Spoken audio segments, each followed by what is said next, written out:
So it's not necessarily fun to talk about, but it's undeniable. 100% of people are going to die. But even after we go, our online presence, of course, will stick around, from the photos we posted on social media to our emails, bank accounts. Joining us now with more on really what happens to the digital lives we leave behind is emerging media consultant Mohit Rajans. Nice to see you again this morning. Good morning, Lindsey. All right, let's talk about death. Why should we be so concerned about what happens to our digital legacy?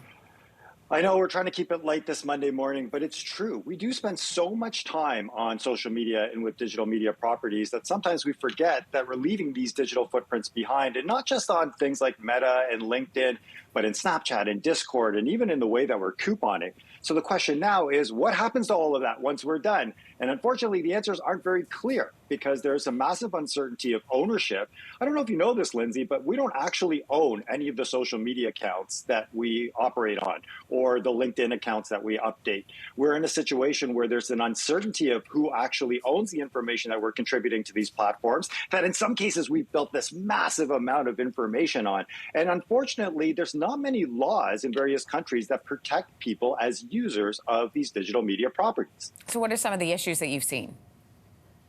Well, one of the bigger issues I've seen is the fact that many people don't have a right to survivorship on social media, and you can do that now. So various social media that you use, you can go on to these accounts and put on there who your default contact is, how you're able to connect with people, or if people are able to connect with your information once you're gone.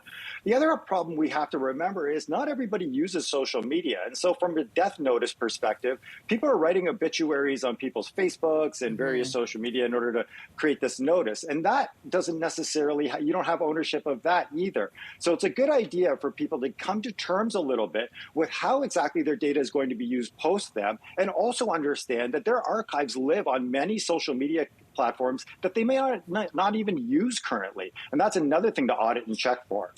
How are social media companies helping people take charge of this? Are they helping? Yes, they definitely are. In fact, Meta has a right to survivor focus or tab you can put on now, so that if you do pass away, there is a process. But I think it's more alarming that most companies themselves don't have an actual place that you can go to understand. You know, if somebody in your household dies, for example, and they work for a company, a lot of companies don't have the terms and conditions in place how you can access some of that information.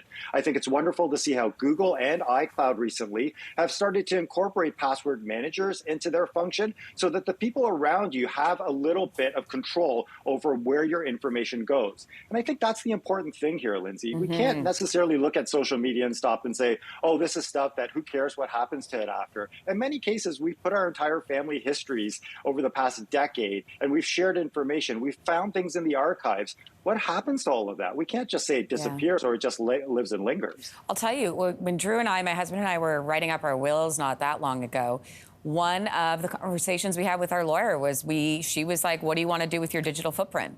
We were like, what? Interesting. So we've actually written a clause in there as to what we want to do. And it's just kind of the climate we're living in right now. So from a personal standpoint, what do you suggest people do when it comes to protecting our digital lives? Well, Lindsey, I'll be honest with you. What you've done proactively is something that many couples don't do. And I think you teach a very good lesson there in the fact that we need to start leaving information about our digital footprints in our will, whether it is the archive of pictures we have stored somewhere, or it's just general information on something like Ancestry. The other part of that, make sure is that somebody in your life that you feel close to understands the one encryption manager password that you have. There's often one password that can help you manage passwords for several things. Use them. But the last point I want to make about this, Lindsey, and people have to remember, is that if we don't do some of this, we are potential for scam targets. Many people who don't necessarily follow you on a daily basis don't understand if there's been a tragedy in your life. Well, unfortunately, those are the types of profiles that get sold in the dark web, so to speak, and people start to use that as a scam target. So it's really important for people's profiles to be shut down properly so you don't become a victim in the future with some of that personal information.